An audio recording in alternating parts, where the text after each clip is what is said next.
Can you come buckets of semen every time you ejaculate?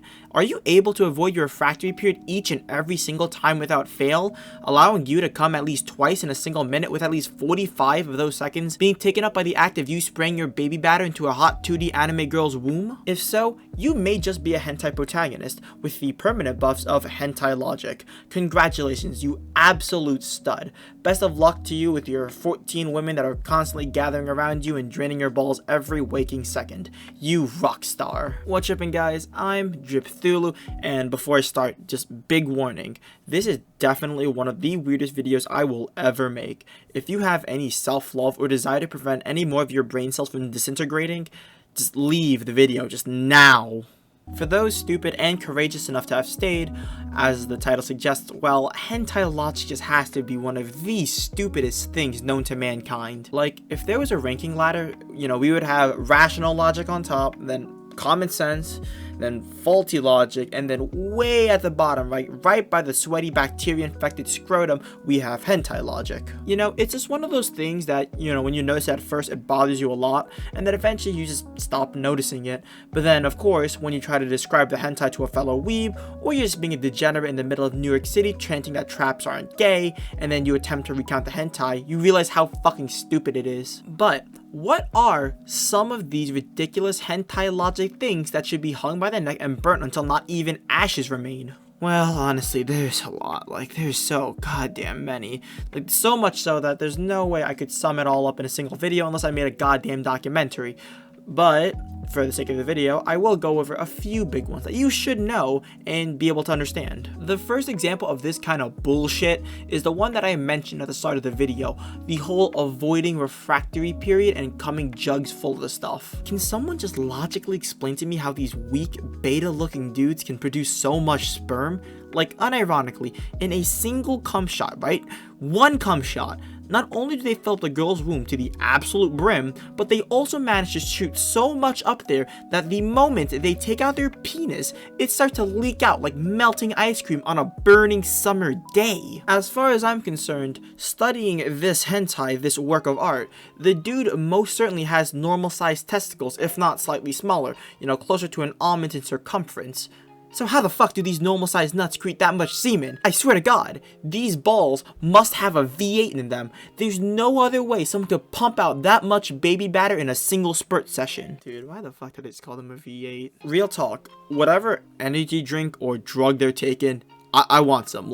Shit, don't hold this fountain of dick youth to yourself. Share that panacea with the rest of us struggling lads who are having a hard time going more than a few rounds at a time and then need to take breaks because of our refractory periods. Shit, share the fucking beer, man. And while we're on the topic of refractory periods, yeah, let's talk about that. Okay, seriously, how the hell do they just come back to back to back to back to back to back without giving their schmeat a single break? And I'm not talking about the breaks where they drink some water and eat some food. I'm talking about penis thrusting and pleasuring breaks because your body literally tells you that you can't come temporarily. For those that don't know what the hell I'm talking about, the refractory period, and quote, occurs right after you reach your sexual climax. It refers to the time between an orgasm and when you feel ready to be sexually aroused again. The simplest way for you to think about it is that jizzing is like an active skill in an RPG. After doing your special attack, you have a cooldown before you can use it again. Jizzing is the exact same. But then, of course, for some unexplained reason, hentai protags don't have to wait out this cooldown. Rather, they instead get some fucking buff to penis girth and hardness after coming, which, by the way, is some OP broken bullshit. That shit should be nerfed. And yet again, using this segue of penis talks, how the fuck do these characters have such big dicks? Nani? No, really, how do these characters have fucking lobster cocks? I truly don't understand how these Asian men can have penises that make horses insecure about their size. Okay, I'm not sure if any of you guys have seen this hentai, but one of the first ones that I remember ever watching is Resort Boy, and I remember this so specifically. During the first sex scene, I straight up bursted out in laughter and just complete shock at how big the MC's dick was. Like, to some extent, it is practically just a very veiny brown cucumber with the power of a jackhammer. You know, that image is just something that I will never forget.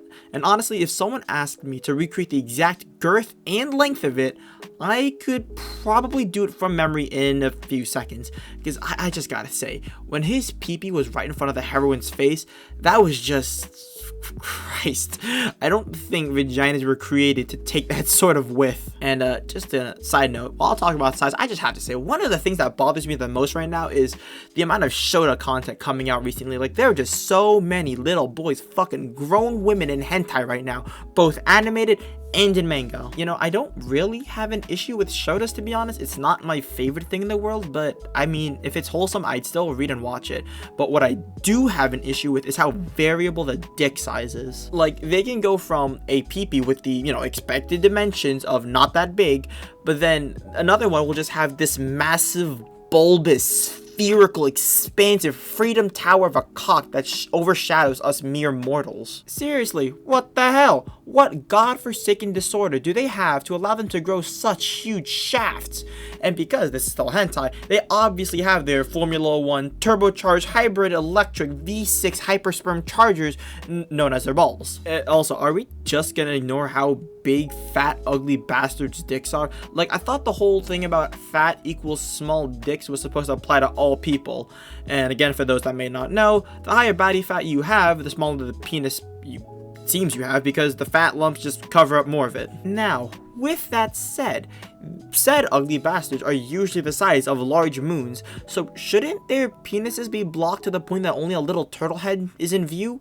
Shouldn't it just be akin to a pet sticking their head slightly out from the curtains that they're hiding behind? Therefore, why is it that with everything I just said, they have big ol' miscarriage creators? Because let's be honest, there's no way those galaxy penetrators are gonna get stopped by a mere womb. Hell, I doubt a Soviet nuclear missile could stop their rampaging path on an ugly bastard's cock. And because up until now, I've only been explaining the issue with the male side, let me go to some of the bullshit I see on the females in hentai. First of all, just how fucking deep are their vaginas? Like, really, they have a whole ass pocket dimension stored in their goddamn pussy hole. I'm just saying, no way on God's green earth can women take dick that big and still be alive to tell the tale.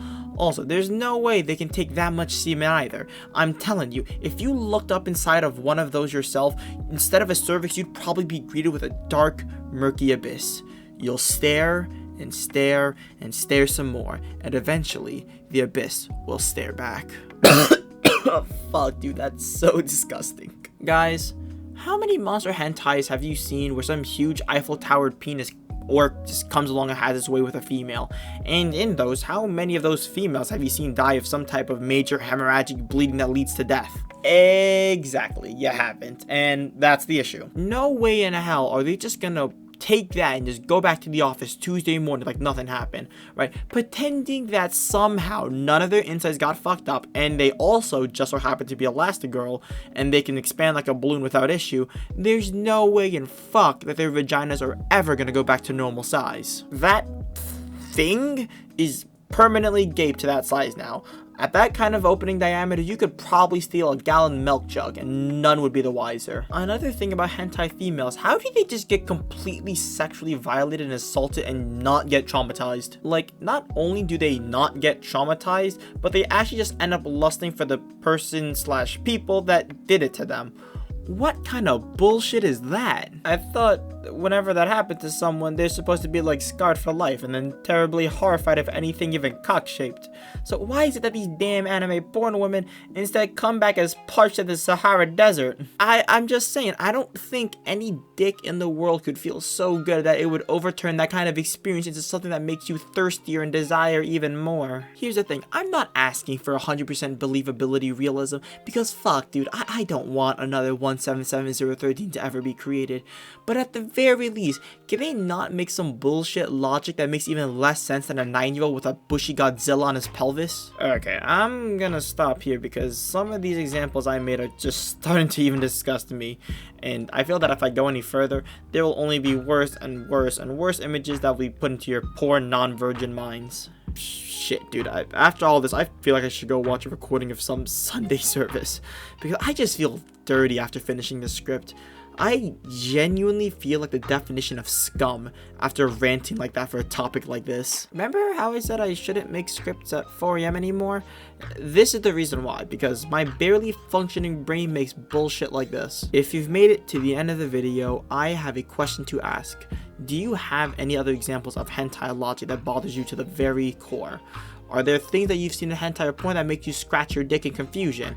If so, you know what to do. Leave it in the comments. I want to know because it'll be funny. Anyone that agrees or disagrees. If you think the things I say are like having a big titted onesan love you with all her heart and all her soul, or like getting tongue kissed by a girl with your flavor still in her mouth, please let me know in the comments, as I don't really exist on YouTube, so I will read and reply to every single one of your comments. If anyone has any topics they really want me to rant about or, you know, talk shit about, please leave in the comments. Like, please leave in the comments, as I really do need ideas and I don't know what the fuck people watch on YouTube nowadays. So if you like what you see and you want more content, like and subscribe so that you can let me know that you want more of my bullshit. It's been fun. See you all later. Have a decent day. Ja.